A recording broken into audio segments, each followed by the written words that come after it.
brother were identical twins. The brother died before he was born of twin-to-twin transfusion syndrome.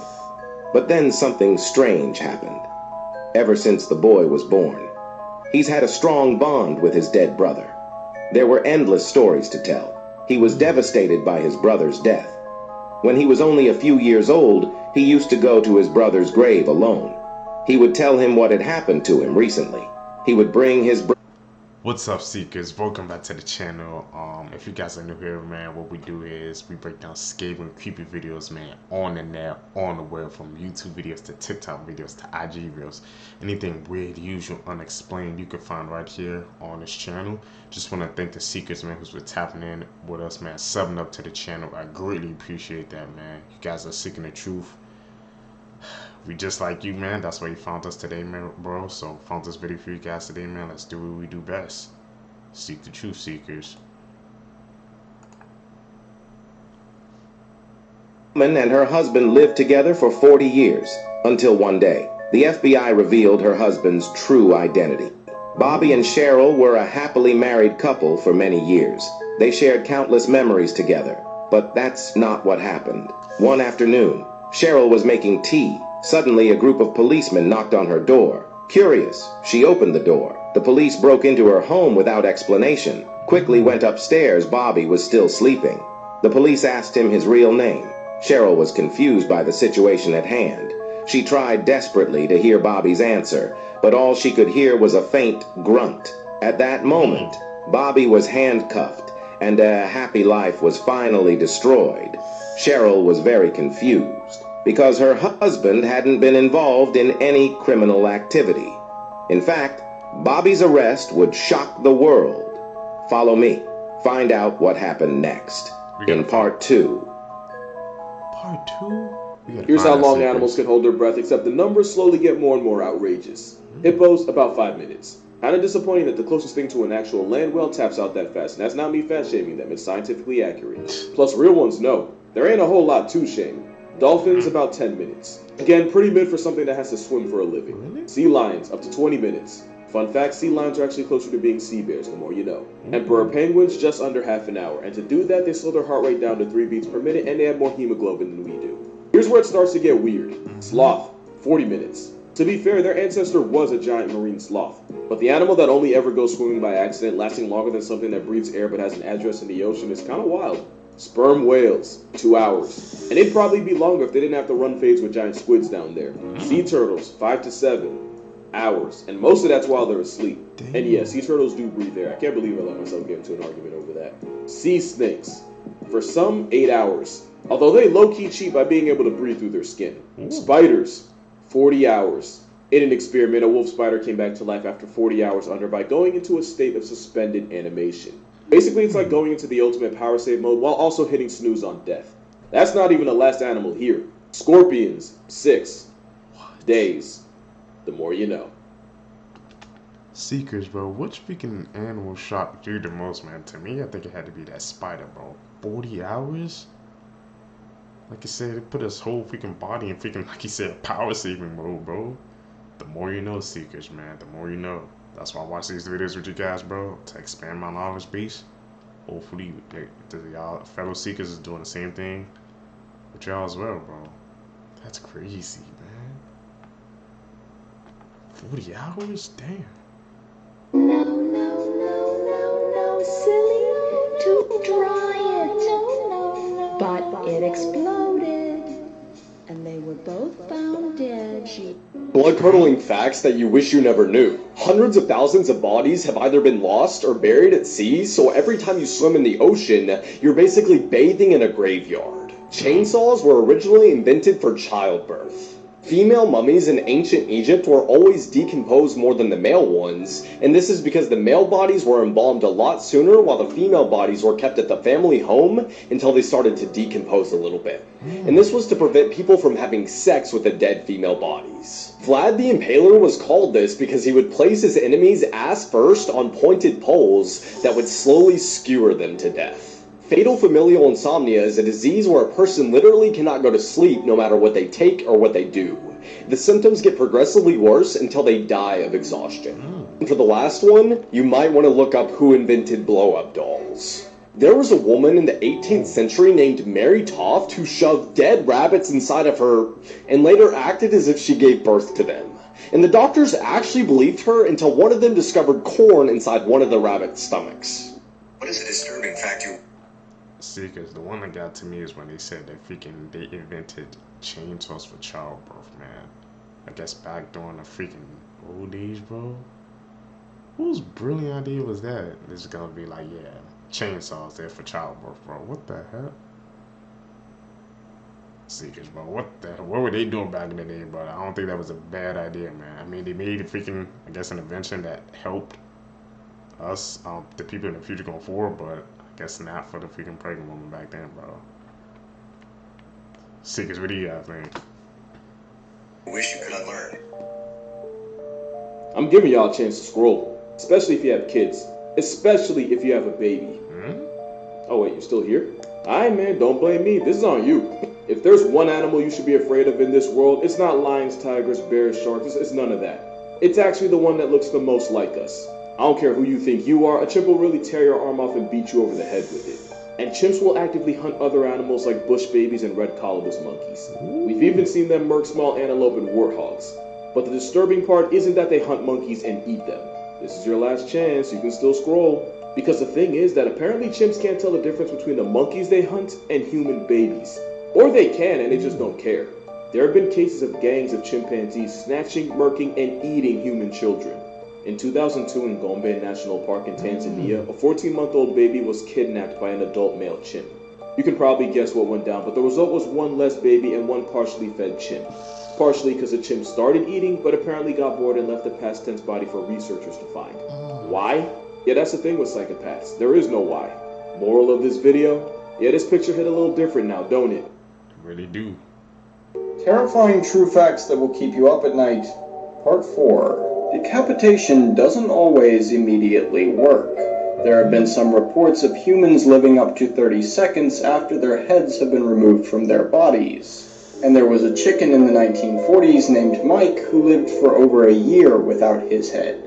There is a whale called 52 Blue which sings at such a high frequency that it is unable to communicate with the rest of its species, making it the loneliest animal on Earth and dooming it to die alone. And finally, mummies weren't actually rare until the late 16th century, when the British decided to start buying mummies to grind up into paint. Oh, and they also started eating them, believing them to have special medical properties. Tag a friend if you're watching this at night, and follow for more. Those are some creepy facts, man, especially about the freaking them eating mummies because they thought it had some special property seekers. Whew. And about the freaking hairless chicken, man. I don't know if that's cap or fact, but I'm going to freaking check on that seekers, bro. He said that chicken lived up with a week without its head. Cap or fact, bro. I'm definitely going to have to check that one out, seekers, man. I don't know if I buy into that one yet. Cause like, how the hell could it even function without this damn head, bro? The brain. That's the center of everything. What the hell?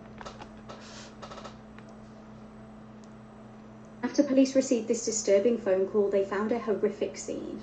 Lily James was a 21-year-old student and water polo coach from New South Wales. She went to Andrews Cathedral School and was a vibrant and outgoing girl. One of her friends described her as the nicest, kindest girl. She started dating a fellow sports coach, Paul Fison. She was dating him for around 5 weeks before her tragic death. Paul was 24 and was a former student of the same school. Lily had decided that she didn't wish to continue dating Paul and asked to just be friends. However, alarm bells would ring for her family when she didn't return home on the 25th of October 2023.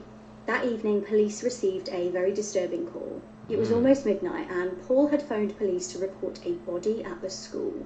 He apparently informed them that it needed to be investigated. Police rushed to the scene and found Lily's body in the school toilets. They deemed her death to be homicide and she'd been beaten with a hammer so badly she was unrecognisable. The next day they identified her body officially and they would begin the process of searching for evidence. CCTV captured Lily walking into the bathroom of the school that night at 7 p.m. Paul followed her into the bathroom and she was never seen alive again. Paul left the bathroom and it was discovered that he used Lily's phone to text her dad asking for a lift. Paul then drove away, dumping a backpack and the murder weapon. Chillingly, it would later be determined that Paul had actually been to a shop to buy a hammer the day of the murder, showing premeditation. After placing the disturbing 911 call, Paul vanished. A day later, a huge search began of the local area. On the 27th of October, another body was found. This time it was Paul. He'd taken his own life after taking Lily's. A group of tradesmen had spotted his body from a distance and he was identified through fingerprints. Lily's family have set up a GoFundMe in her memory. A 9-year-old Freaking tragic case, bro. She didn't. She just wanted to be friends, man. Just wanted to try to break it off. I guess friendly. She didn't try to do anything, man. He still couldn't take it, and he did the unthinkable, bro. And then he did it to himself, man, because he couldn't face the freaking consequences of his actions, bro. Seekers, bro. That's what I said nowadays, bro. You have to freaking be careful with if you can try to get into a relationship with somebody, man, because you never know. But if you try to break it off, how they can react, when they can snap and turn to a completely different person. Seekers. Tragic case, man. 9-year-old boy goes to his twin brother's grave every day to tell him about school, even though they'd never met. Turns out the boy and his brother were identical twins. The brother died before he was born of twin-to-twin transfusion syndrome. But then something strange happened. Ever since the boy was born, he's had a strong bond with his dead brother. There were endless stories to tell. He was devastated by his brother's death. When he was only a few years old, he used to go to his brother's grave alone. He would tell him what had happened to him recently. He would bring his brother flowers. He would bring him snacks. This worried his parents. But one day, the boy went to school as usual, to visit his brother's grave. Suddenly, something unexpected happened. Find out what happened next in part 2. This part 2 is killing me, Seekers, bro. I gotta find him, bro. You gotta complete the story.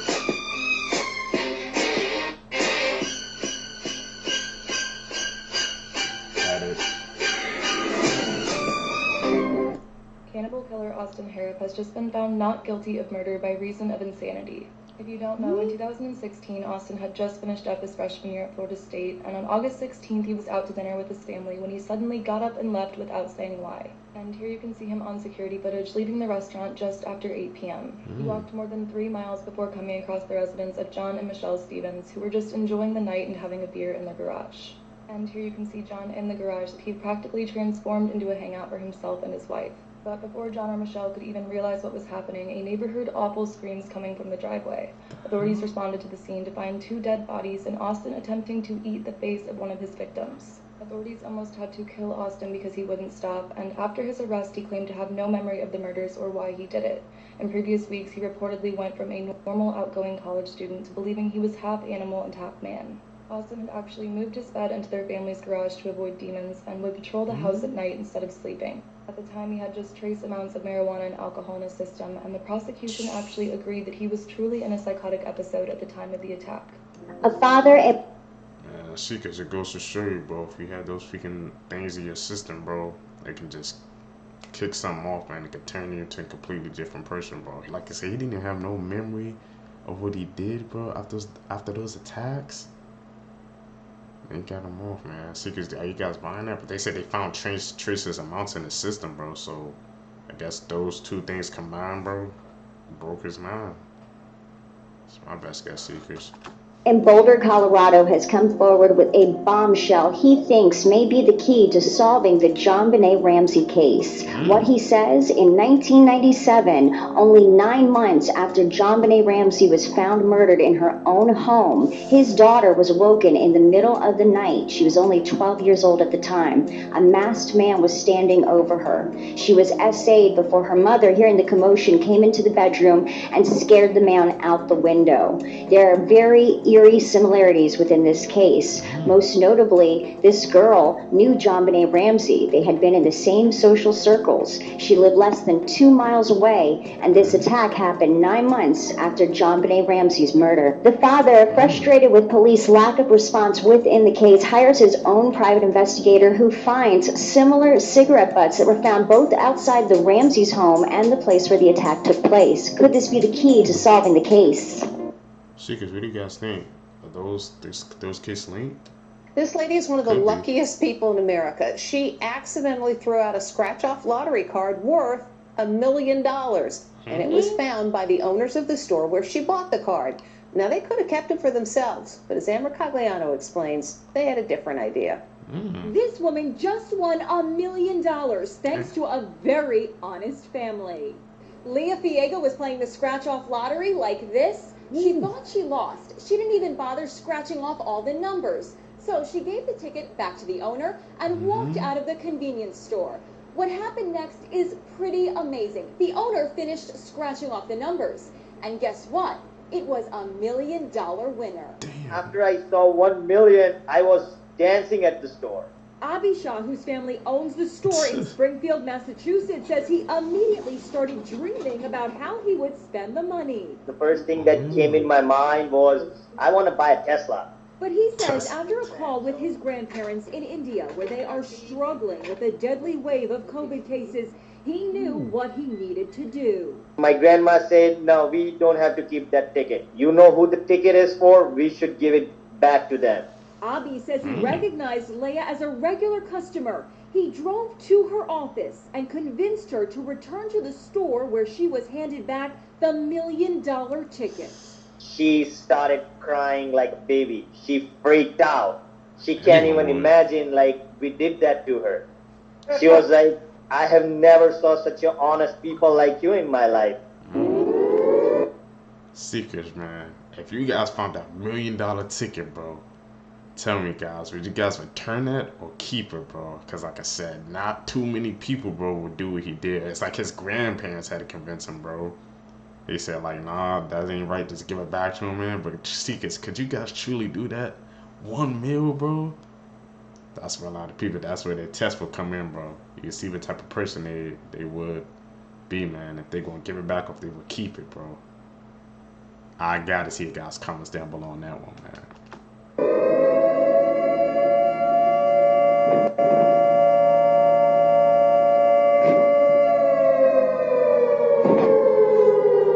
Let's talk about the terrifying lore surrounding the various creatures of the horror game Iron Lung. It's important to start with the fact that Iron Lung takes place entirely underneath the surface of a blood ocean on the moon. And this blood ocean is thought to be completely empty. However, it's not empty at all, and the first creature I want to talk about is this one right here. This is the one that burst through your ship at the very end of the game, but he's actually seen much earlier. So it's implied that he follows the path of your submarine through the entire game. Next is the most iconic moment of the game when you first see this eye on your camera. It belongs to a giant whale-like creature, but how do we know that? The giant whale skeletons on the surface of the blood ocean tell us that there might be many of these creatures, and this portal into the void gives us an idea of where they might be coming from. Ooh. Seekers, are you guys gonna check out that game? I ended my mother's life in the worst possible way. I am Isabella Guzman, and I lived with my mother, Yun Mihoy, and my stepfather in Colorado. Since I was little, I was very loved, despite being rebellious and constantly arguing with my mother. Everything was like that until 2013. I had a very strong argument with my mother, in which I even spat in her face. I was very angry with my mother, so much so that I sent her an email threatening her. My mother, out of fear, called the police and my biological father, who talked to me and managed to calm me down, or so they thought. That same night, when my mother came home from work and went into the bathroom, I went in after her and closed the door. I stabbed her 78 times until I ended her life. My stepfather came to the bathroom after hearing the screams and saw blood coming out of the bathroom. But he couldn't get in, so he called the police. When I heard this, I left the bathroom and ran away. But unfortunately, I was caught the next day. I was not sentenced to prison because I was diagnosed with schizophrenia, and now I'm in a psychiatric center. These are videos humans... Seekers, man, she did to her own damn mom, bro. You guys saw the freaking videos how she was acting too, man, in court. So if you can like snap, bro. If you can change to a different person, man. She had that bad of a relationship with her mom, bro. Like never couldn't solve, man. They couldn't just sit down and talk, maybe go to a therapist or something, man, to try to solve their issues, bro. I had to go that far. Secrets, man. Sometimes, bro, there's power in just talking, man. Just talking out your problems, bro. You never know, man, what it could lead to. Were never meant to see. The video that I'm about to show you is extremely disturbing. This is Kevin Cosgrove's phone call from the 105th floor of the World Trade Center 2. He was trapped on his floor after the World Trade Center got hit by an airplane. You can hear him getting more and more annoyed and frustrated with the dispatcher throughout these few minutes, and it unfortunately ends abruptly when the tower begins to collapse. You hear his last moments of life as he says he's too young to die. This really puts into perspective how scary and terrible 9/11 was. May all the victims rest in peace, and here's the audio clip. Thank God, so you can conserve your oxygen, okay? Shatter. Thank God to blow you in from the list.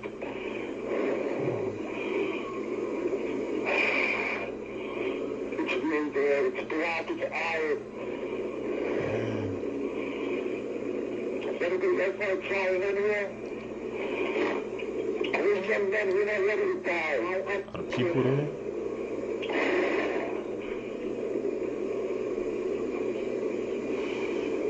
I need to get my ass down. I need oxygen. They have a lot of apparatus on the doesn't feel like it, lady. You could have been from Ohio. Could have been from Jersey. I don't believe you're Ohio.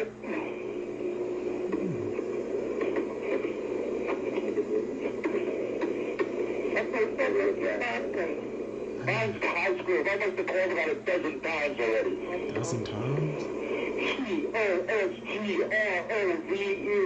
My wife thinks I'm alright. I called her and said I was reading the book and I was fine, and I'm bang.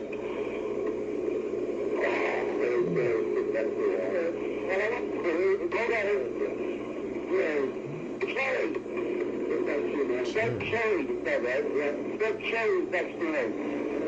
105. John Ashfield's office. That's what you said. That's the office. We're in John Ashfield's office. Location? OST. A-R-U. A-R-U. Right, that's the office we're at. There's three of us in here. Man, try.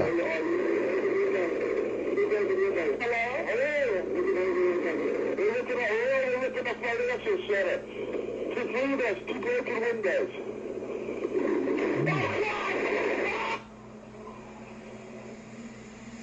Message number 100. Bro. Man, that day was a freaking scary day, bro, in history, bro. That freaking phone call was freaking chilling, man. Oh, 9/11, one of the worst freaking catastrophes in history, bro.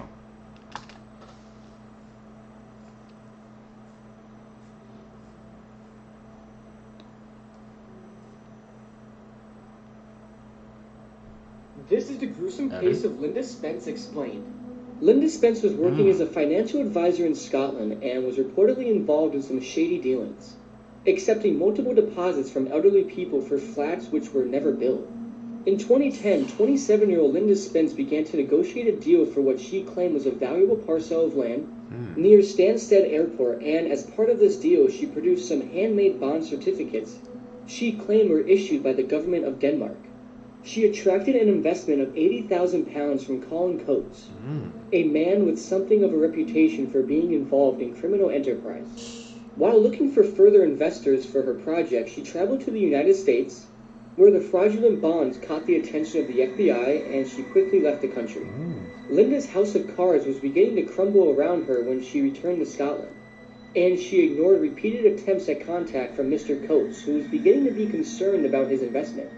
Coates then took matters into his own hands by snatching Linda from the streets of Glasgow in April 2011. Coates hired 2 associates to watch Linda while she was held captive. Linda's disappearance was investigated by police, who quickly identified Coates as a person of interest based off their financial dealings. However, Coates denied any involvement in her disappearance, and the investigation appeared to stall.